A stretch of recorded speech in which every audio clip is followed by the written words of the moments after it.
नमस्कार. आपण सर्वांनीच रेल्वेने प्रवास करत असतो. मुंबई असेल किंवा शहरांमध्ये, मोठ्या-मोठ्या शहरांमध्ये रेल्वेने प्रवास करतो.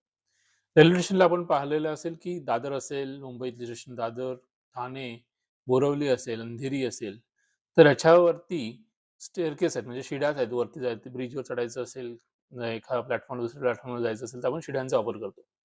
तेव्हा प्रचंड गोंधळ होतो. लोकं एकाच मार्गाने म्हणजे एकाच शिडीने वरही जात असतात, खालीही येत असतात.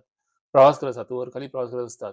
हे आपण ऑब्झर्व्ह केलेलं असेल. त्याच्यामुळे अपघात होतात खूप वेळा. जसं की तुम्ही पाहिलं असेल, की परेलचं ब्रिजचं ॲक्सिडेंट झालं होतं. परेलच्या ब्रिजमुळे खूप साऱ्या लोकांचा जीव गेला होता. मृत्युमुखी पाहिले होते लोकं. तर हा गोंधळामुळे झाला होता हा सगळा इन्सिडेंट.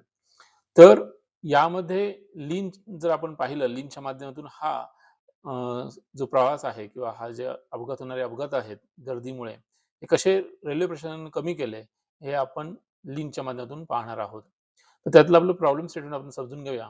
तुम्ही यामध्ये पाहिलं असेल, की यामध्ये रेल्वे जेव्हा सकाळचा पीक स्टार्ट असतो किंवा संध्याकाळचे आवर्स असतात, पीक असतात, तेव्हा मोशन वेस्ट खूप असतो. लोकं अनावश्यक हालचाल करत असतात इकडून-तिकडे. त्यांना वाट पाहावी लागते, ट्रेनची वाट पाहत असतात.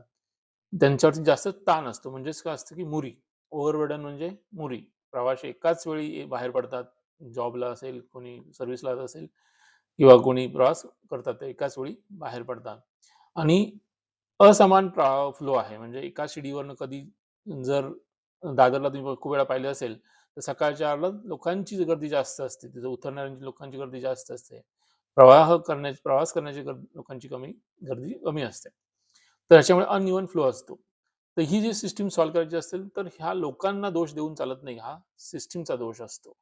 तर रेल्वे प्रशासनानं कशा पद्धतीने हा फ्लो नियंत्रणात आणला, हे आपण स्टेप बाय स्टेप लिंकच्या माध्यमातून पाहणार आहोत.